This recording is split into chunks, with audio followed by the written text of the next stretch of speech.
प्यारे दोस्तों, मूवी की शुरुआत होती है 1981 में।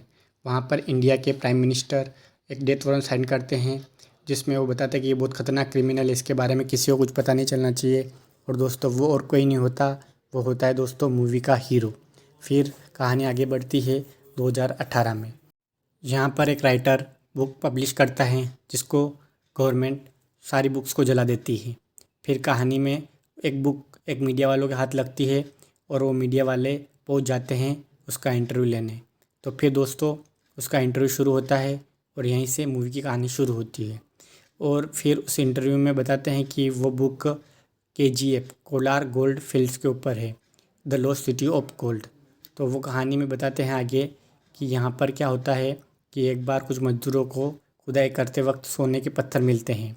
फिर उन पत्थरों के कारण गवर्नमेंट कुछ लोगों को भेजती है जांच करने, लेकिन वहाँ के कुछ मज़दूर सूर्यवर्धन, जिनमें से एक उनका लीडर रहता है, वो सारे पुलिस वालों को और गवर्नमेंट ऑफिसर को मार डालता है और उस चीज़ पे कब्जा कर लेता है। फिर उस सब लोगों को मारने के बाद उसी दिन उसी जगह एक और घटना होती है। वहाँ पास के गांव में एक बच्चे का जन्म होता है और वो बच्चा और कोई नहीं होता, वो होता है रॉकी भाई, मूवी का हीरो। फिर कहानी चली जाती KGF के ऊपर। KGF में कोलार गोल्ड फील्ड में, यहाँ पर ये कर्नाटक में हकीकत में भी स्थित है, लेकिन मूवी की कहानी पूरी तरह इससे अलग है।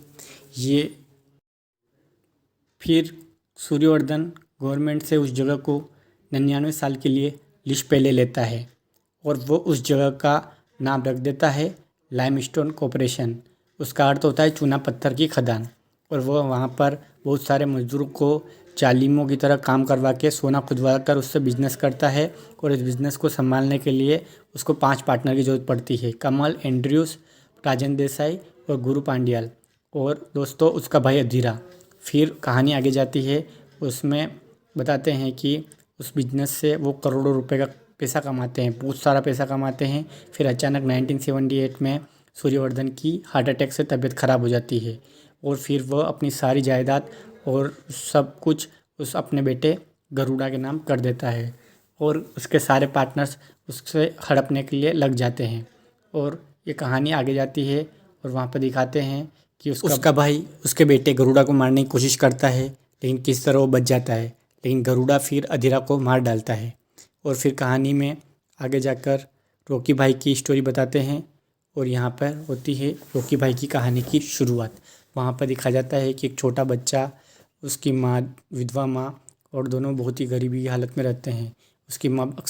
उसकी माँ मर जाती है जब वो केवल 10 साल का होता है, लेकिन मरते हुए उससे एक वादा कर जाती है कि वो ऐसे गरीबी में नहीं मरेगा और एक दिन बहुत बड़ा आदमी बनेगा, बहुत बड़ा आदमी अमीरी का जीवन जीवेगा और दूसरे लोगों की मदद करेगा। और दोस्तों इसी सपने के साथ वो पहुंच जाता है मुंबई। वहाँ जाकर वो बचपन से ही दोस्तों बहुत जोश रहता है उसके अंदर और वहाँ पे एक डॉन को इम्प्रेस कर लेता है और धीरे धीरे बहुत बड़ा आदमी बन जाता है। फिर अचानक फिर वो वहाँ पर डॉन शेट्टी के अंदर का खास आदमी बन जाता है और वहाँ पर गोल्ड स्मगलिंग का सारा काम देखने लग जाता है। फिर वहाँ पर एक दिन धीरे धीरे उसकी बहुत चर्चाएँ बहुत जगह होने लगती है। फिर 1978 में उस एंड्रयू वो 4 पार्टनर में से एक रॉकी को ऑफ़र देता है गरुड़ा को मारने के लिए और उसके बदले में बोलता है कि पूरी मुंबई पे उसका राज होगा। रॉकी उस ऑफ़र को मान लेता है और पहुंच जाता है बेंगलोर। वहाँ उसकी मुलाकात एक और पार्टनर से होती है, राजेंद्र देसाई। फिर वो उसको बताता है कि उसको गरुड़ा को मारना होगा और सब मिलकर एक प्लान बनाते हैं गरुड़ा को मारने के लिए।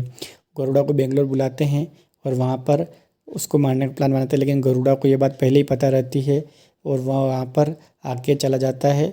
और वो चाहता तो सबको मार सकता है, लेकिन नहीं मारता, उसके पिता जिंदा थे तब तक वो सोचता है कि इन सारे पार्टनर को जिंदा रखूँगा।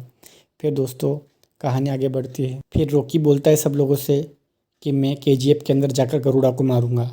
सारे लोग डर जाते हैं, लेकिन रॉकी बहुत जोश से बोलता है।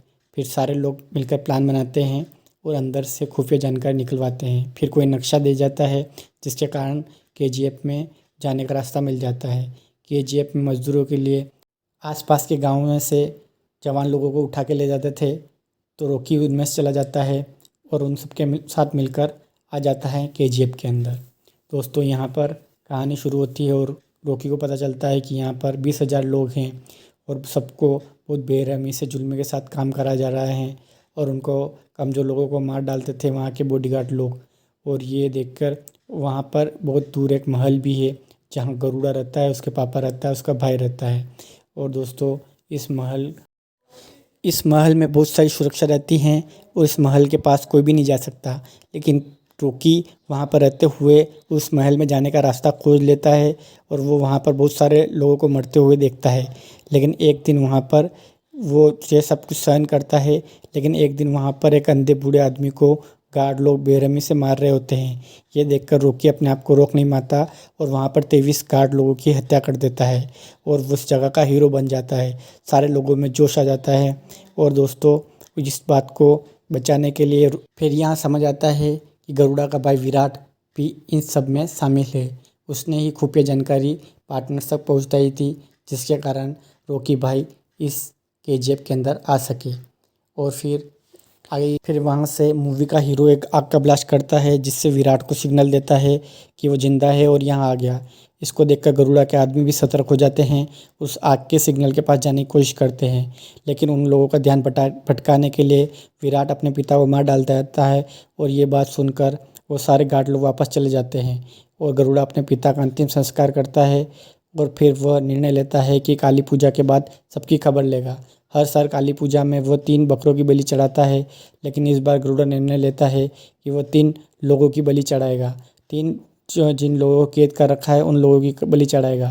तो बलि चला समय जो केजीएफ और दोस्तों प्लान के मुताबिक रॉकी भाई चुपके से जेल में पहुंच जाता है और 3 कैदियों में से एक की जगह ले लेता है। फिर सीन दिखाया जाता है काली माता जी का। वहाँ पर 20,000 मजदूर लोग, बहुत सारे गार्ड और उन सबके सामने गरुड़ा लोगों की बलि चढ़ाता है। एक के बाद एक 2 लोगों की बलि चढ़ा देता है, लेकिन वहाँ पर तीसरे आदमी की जगह वो रॉकी भाई रहता है और उसकी तलवार लेकर वो सब लोगों के सामने गरुड़ा का सर अलग कर देता है। यह खबर आग की तरह सब जगह फैल जाती है। सारे पार्टनर सोचते हैं कि अब उनका कब्जा होगा, लेकिन रॉकी के दिल में कुछ अलग ही था। वो यहाँ मुंबई पर राज करने नहीं, केजीएफ लेने आया था। वो चाहता तो बेंगलोर में वो गरुड़ा को उसी समय मार सकता था, लेकिन उसने नहीं मारा। उसने सब लोगों के सामने मारा ताकि वह केजीएफ पर राज कर पाए। लेकिन बात इतनी ही आसान नहीं थी। वहाँ पर खड़े बहुत सारे गार्ड उसको मारने की कोशिश थे, लेकिन अब 20,000 लोग रॉकी भाई के साथ थे, जो उसके एक इशारे पर सब लोगों को मार सकते थे। लेकिन अब केजीएफ पर राज करने के लिए इनायत खली और उसका भाई जो मरने की नाटक कर रहा है अधीरा, वो मरा नहीं था। ये सब लोग अब केजीएफ को हड़पने की कोशिश में थे और ये सब घटना 1978 की है। लेकिन ये मूवी की आधी ही कहानी है, क्योंकि आधी कहानी केजीएफ पार्ट 2 में दिखाई जाएंगी। अब इसमें बहुत सारा एक्शन होने वाला है और इसमें संजय दत्त अधीरा का रोल करेंगे और रवीना टंडन प्राइम मिनिस्टर का। और दोस्तों इसका ट्रेलर रिलीज हो चुका है और ये जल्दी ही 14 तारीख को थिएटर में आएगी। और दोस्तों इस मूवी को आके देखिए और प्यारे दोस्तों चैनल को सब्सक्राइब करें। Thank you so much.